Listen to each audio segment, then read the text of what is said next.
Welcome to exam सहपाठी। इस video series में हम लोग डेली करंट अफेयर्स और आपके कुछ महत्वपूर्ण करंट अफेयर्स और जीके का रिवीजन देखते हैं और ये हमारा 35th वीडियो है। ठीक है, तो अगर आप यहाँ पे पहली बार आए हैं तो आप यूट्यूब पे हमें सब्सक्राइब कर सकते हैं। इसके अलावा टेलीग्राम, इंस्टाग्राम और फेसबुक पे हमें फॉलो भी कर लीजिएगा। ओके, तो पहले हम आज के महत्वपूर्ण करंट अफेयर्स को देखेंगे।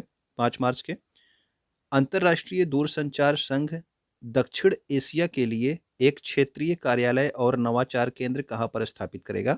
तो ये अंतर्राष्ट्रीय दूरसंचार संघ, इसका मुख्यालय है आपके जिनेवा, स्विट्जरलैंड में। अब ये दक्षिण एशिया में भी जो है अपना एक क्षेत्रीय कार्यालय स्थापित कर रहा है और ये अपना कार्यालय कहाँ पे स्थापित करेगा? तो ये स्थापित करेगा दिल्ली में। ठीक है, तो अंतर्राष्ट्रीय दूरसंचार संघ अपना जो है क्षेत्रीय कार्यालय दक्षिण एशिया के लिए दिल्ली में स्थापित कर रहा है। भारत और अमेरिका के बीच सैन्य सहयोग समूह जो है ये बैठक होती है और इसकी 19वीं बैठक अभी हाल ही में आयोजित हुई है। और ये कहाँ पर हुई है? तो ये की गई है आपके आगरा में। ठीक है, इंपॉर्टेंट है, याद रखिएगा कि भारत अमेरिका सैन्य सहयोग समूह की 19वीं बैठक कहाँ पे आयोजित की गई? तो ये आयोजित की गई है आगरा में।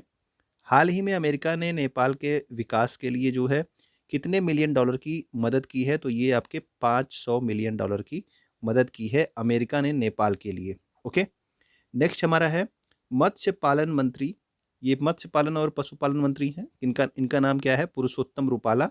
इन्होंने तटीय मछुआरों की समस्या को जानने के लिए किस राज्य से सागर परिक्रमा का उद्घाटन किया है? तो सागर परिक्रमा एक परियोजना का उद्घाटन किया गया है इनके द्वारा तटीय मछुआरों की समस्या को जानने के लिए। और कहाँ से इसका प्रारंभ किया गया? तो इसको गुजरात राज्य से प्रारंभ किया गया है, ये आपका सागर परिक्रमा अभियान का। ठीक है, नेक्स्ट हमारा है 4 मार्च 2022 को शुरू हुआ आईसीसी महिला विश्व कप। तो महिलाओं का ये वर्ल्ड कप है, क्रिकेट का विश्व कप। ओके, आईसीसी महिला विश्व कप, इसकी मेजबानी कौन सा देश कर रहा है? तो आईसीसी महिला विश्व कप की मेजबानी इस बार कौन कर रहा है? तो वो कर रहा है आपका न्यूजीलैंड देश। ठीक है, हाल ही में क्रिकेट स्पिनर गेंदबाज, ठीक है ना, ये स्पिनर गेंदबाज थे क्रिकेट के, इनका नाम था शेन वॉर्न। इनका नाम से आप लोग परिचित होंगे, काफ़ी अच्छे बॉलर थे।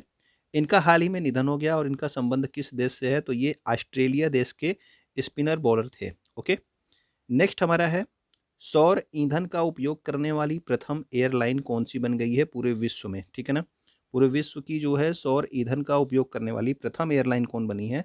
तो वो बनी है आपकी स्विस इंटरनेशनल एयरलाइन। तो स्विस इंटरनेशनल एयरलाइन, सौर ईंधन का उपयोग। ओके, किसको टाटा आईपीएल 2022 का ऑफिशियल पार्टनर बनाया गया है? तो इस बार जो आईपीएल होगा वो आपका टाटा आईपीएल के नाम से होगा, टाटा आईपीएल 2022।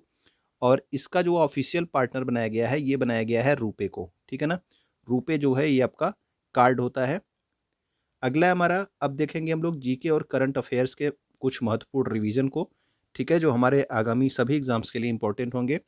तो हाल ही में आरोग्य वनम का उद्घाटन कहाँ पर किया गया? तो ये राष्ट्रपति भवन में किया गया है। ठीक है ना, इसमें जो है औषधीय पौधों की जो है कम से कम 200 प्रजातियों की जो है 200 प्रजातियां इसमें लगाई गई हैं। ठीक है ना, तो आरोग्य वनम का उद्घाटन राष्ट्रपति भवन दिल्ली में। हाल ही में सर्वाधिक जनसंख्या, भारत में सर्वाधिक जनसंख्या घनत्व किस राज्य या फिर केंद्र शासित प्रदेश में? जब भी आपको राज्य स्लैश केंद्र शासित प्रदेश लिखा होगा तो आपको दोनों में जो सबसे ज़्यादा है वो बताना होगा। तो आप सब जानते हैं कि राज्य अगर आपसे पूछा जाएगा, केवल राज्य पूछा जाएगा, तो वो आपका बिहार है। ठीक है, जनसंख्या घनत्व के मामले में। और अब केंद्र शासित प्रदेश भी यहाँ पे दिया है, तो आपका कौन सा हो जाएगा? दिल्ली। ठीक है ना, तो अगर सबसे ज़्यादा की बात होगी तो सबसे ज़्यादा दिल्ली में है, राज्य या फिर केंद्र शासित प्रदेशों में। केवल राज्य पूछा जाएगा तो बिहार है। ओके, हेराथ महोत्सव का संबंध किस राज्य या फिर केंद्र शासित प्रदेश से है? तो हेराथ महोत्सव आप लोग याद रखना, हेराथ महोत्सव जम्मू कश्मीर में मनाया जाता है। ठीक है ना, ये आपका जो महाशिवरात्रि का त्यौहार होता है, इसी को जम्मू कश्मीर में हेराथ महोत्सव कहा जाता है। Vikram Sarabhai children innovation centre, ये कहाँ पर प्रारंभ किया गया? तो साराभाई चिल्ड्रेन इनोवेशन सेंटर अभी आपका पिछले महीने स्टार्ट किया गया था। कहाँ पे? तो ये किया गया था आपके गुजरात में। ओके, काकरापार परमाणु संयंत्र कहाँ पर स्थित है? तो काकरापार परमाणु संयंत्र आपका गुजरात में है और ये सूरत शहर से 80 किलोमीटर दूर स्थित है गुजरात में। ठीक है ना, काकरापार परमाणु संयंत्र। अगर आप लोगों को पता हो कि उत्तर प्रदेश में आपका कौन सा परमाणु संयंत्र है, तो आप लोग कमेंट करके बताना कि उत्तर प्रदेश में परमाणु संयंत्र का क्या नाम है। 2024 तक बुलेट ट्रेन का पहला स्टेशन कहाँ पर बनाया जाएगा? तो ये जो आपका बुलेट ट्रेन का पहला स्टेशन बनाया जा रहा है, ये सूरत में बनाया जा रहा है और इसको कब तक तैयार करने का समय रखा गया है ये भी इंपॉर्टेंट है, तो 2024 तक। ICC women cricketer of the year 2021, तो ICC women cricketer of the year 2021 इससे जो है ये किसको चुना गया है, तो ये चुना गया है स्मृति मंधाना को, ठीक है ना। स्मृति मंधाना क्या है, ICC women cricketer of the year, ठीक है। अगला है हमारा, भारत में शुद्ध शून्य कार्बन उत्सर्जन, यानी कि भारत जो है ये कार्बन न्यूट्रल बनने का लक्ष्य कब तक के लिए रखा है, कि भारत कब तक जो है कार्बन न्यूट्रल जो है देश बन जाएगा। तो ये भारत ने जो लक्ष्य रखा है ये रखा है 2070 तक कार्बन न्यूट्रल बनने का। इसके अलावा जो है ये भी इंपॉर्टेंट है इसके अगला वाला, कि भारत ने ऊर्जा स्वतंत्र देश जो है बनने का लक्ष्य कब तक लिखा है रखा है। तो ऊर्जा स्वतंत्र बन जाएगा आपका 2047 तक। और कार्बन न्यूट्रल कब तक बनेगा, यानी कि शुद्ध कार्बन उत्सर्जन युक्त देश कौन सा कब तक बनेगा, तो ये 2070 तक, ठीक है। कार्बन न्यूट्रल 2070 और ऊर्जा स्वतंत्र देश 2047।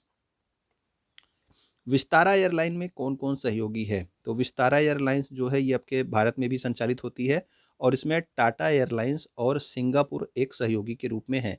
हाल ही में टाटा एयरलाइंस ने जो है क्या, टाटा कंपनी ने क्या खरीद लिया है, तो इंडियन एयरलाइंस को खरीद लिया है, ठीक है, एयर इंडिया को। ओके, अगला है हमारा, भारत के वर्तमान में नागरिक उड्डयन मंत्री कौन है, तो वर्तमान में जो नागरिक उड्डयन मंत्री हैं वो हैं आपके ज्योतिरादित्य सिंधिया, ठीक। तो ज्योतिरादित्य सिंधिया वर्तमान में नागरिक उड्डयन मंत्री हैं। आईपीएल 2022 कौन कौन सी आईपीएल 2022 में कौन कौन सी दो नई टीमें खेलेंगी, तो इस बार जो है कुल 10 टीमें खेलेंगी और जो दो नई टीमें हैं वो आपकी एक लखनऊ है और एक आपका अहमदाबाद है। आपको क्या करना है कि आपको इन दोनों का जो ऑफिशियल नाम जो इनका रखा गया है वो आपको बताया गया है, वो आप कमेंट करके बताना। लखनऊ वाला मैं बता दे रहा हूँ, लखनऊ सुपर जायंट्स, ठीक है। अहमदाबाद की जो टीम है, ठीक है ना, इसका क्या नाम रखा गया है ऑफिशियल नाम, वो आप कमेंट करके बताना। रुपे कार्ड का निर्माण किसके द्वारा किया गया है, तो रुपे कार्ड का निर्माण किया गया है एनपीसीआई, तो NPCI national payment corporation of India, ठीक है ना। ये आपका जो है इंपॉर्टेंट संस्था है, इसने जो है भीम का भी निर्माण किया है, यूपीआई का भी निर्माण किया है, ठीक है ना, और रुपे कार्ड का भी निर्माण इसी ने किया है।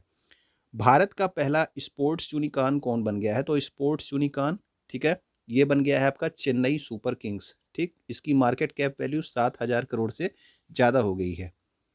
चर्चा में रहा यूरोप का सबसे बड़ा परमाणु संयंत्र जिसका नाम है जेपोरिजिया, ये किस देश में स्थित है, तो जेपोरिजिया स्थित है आपके यूक्रेन देश में, ठीक है। ये यूरोप का सबसे बड़ा परमाणु संयंत्र है।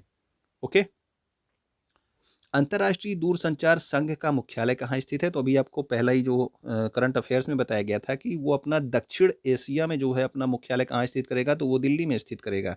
लेकिन अंतर्राष्ट्रीय दूरसंचार संघ का जो मुख्यालय है ये कहाँ पे है, ओरिजिनली जो इसका मुख्यालय है वो आपके जिनेवा स्विट्जरलैंड में है। इसके अलावा ये अलग अलग क्षेत्रों में भी अपने मुख्यालय स्थापित करता है। अब दक्षिण एशिया में ये दिल्ली में स्थापित करेगा। Okay, telecom regulatory authority of India, ये इसको आप लोग ट्राई के नाम से जानते हो, ठीक है ना, जो कि आपके टेलीकॉम से संबंधित सभी शर्तें नियम ये सब तय करता है। इसकी स्थापना किस अधिनियम से हुई थी, तो ट्राई की स्थापना हुई थी 1997 के अधिनियम से। और ट्राई के वर्तमान में अध्यक्ष यानी कि telecom regulatory authority of India, इसका फुल फॉर्म भी आप याद रखेंगे, इंपॉर्टेंट संस्था है, पूछा जा सकता है, ठीक है ना। तो इसके चेयरमैन कौन है, तो इसके चेयरमैन वर्तमान में है पीडी बघेला। ताजमहल को विश्व विरासत स्थल कब घोषित किया गया था, तो ताजमहल को 1983 में जो है विश्व विरासत स्थल घोषित किया गया था, ठीक है ना।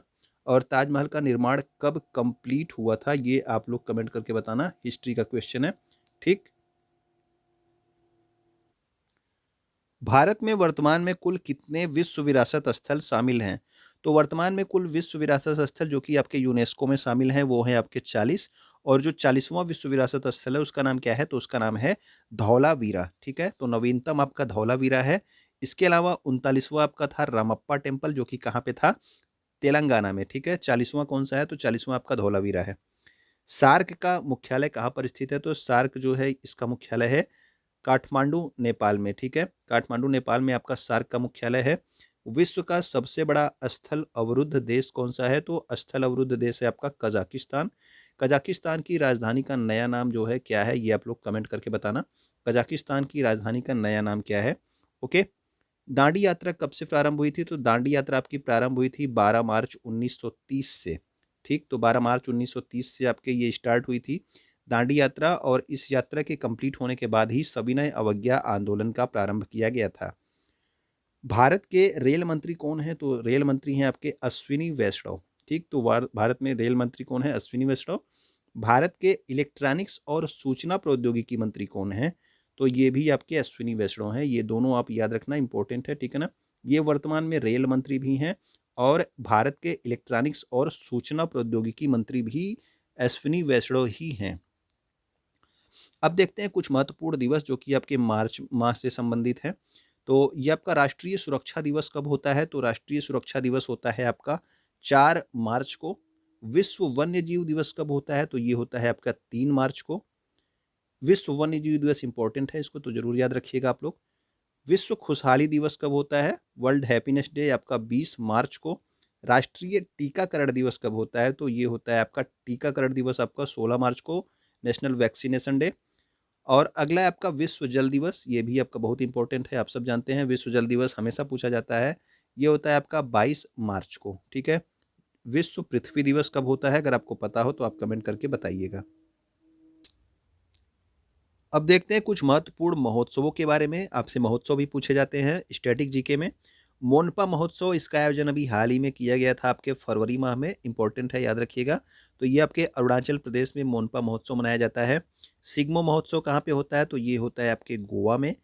कंचोथ महोत्सव, ये कंचोथ महोत्सव ये आपके जम्मू कश्मीर से संबंधित है। ये आपका जो करवा चौथ होता है उत्तर भारत में, ठीक है ना, उसी से संबंधित आपका कंचोथ महोत्सव होता है, जो कि कहाँ मनाया जाता है? ये आपका जम्मू कश्मीर में मनाया जाता है। अंबुबाची महोत्सव, अंबुबाची का मेला कहाँ लगता है? तो ये होता है आपके असम राज्य में, ठीक है ना। अगला है हमारा पुष्कर महोत्सव। तो पुष्कर महोत्सव आपका कहाँ होता है? तो ये आपका जम्मू कश्मीर में होता है। पुष्कर मेला कहाँ पे होता है? तो मेला आपका कहाँ होता है? पुष्कर मेला आपके अजमेर राजस्थान में लगता है, ठीक है ना। तो दोनों अलग अलग है। पुष्कर महोत्सव भी हाल ही में मनाया गया, नदियों से संबंधित है ये पुष्कर महोत्सव, ये आपके जम्मू कश्मीर में होता है। और पुष्कर मेला कहाँ पे होता है? तो वो होता है अजमेर राजस्थान में। कि ओणम त्योहार ये कहाँ का त्योहार है? तो ये केरल का त्योहार है।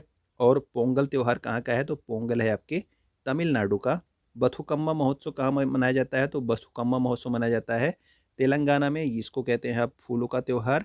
थाई पुसम महोत्सव, थाई पुसम महोत्सव कहाँ मनाया जाता है? तो ये मनाया जाता है आपके तमिलनाडु राज्य में, ठीक है। हार्नबिल फेस्टिवल कहाँ मनाया जाता है? तो हार्नबिल फेस्टिवल मनाया जाता है आपके नागालैंड में। हरेला त्योहार कहाँ होता है? तो हरेला त्योहार आपके उत्तराखंड में। और हरेली त्योहार कहाँ होता है? तो हरेली त्योहार आपका मनाया जाता है छत्तीसगढ़ में, ठीक है ना। तो हरेला उत्तराखंड, हरेली छत्तीसगढ़, ठीक। अगला देखते हैं, अगला आपका कंप्लीट हो गया। अगर आपको ये चीज़ें अच्छी लगी हो तो आप कमेंट करके बता दिया कीजिए। वीडियो को आप लाइक कर दिया करें और अपने दोस्तों तक शेयर कर देंगे तो ज़्यादा अच्छा होगा। वीडियो देखने के लिए आपका बहुत बहुत धन्यवाद।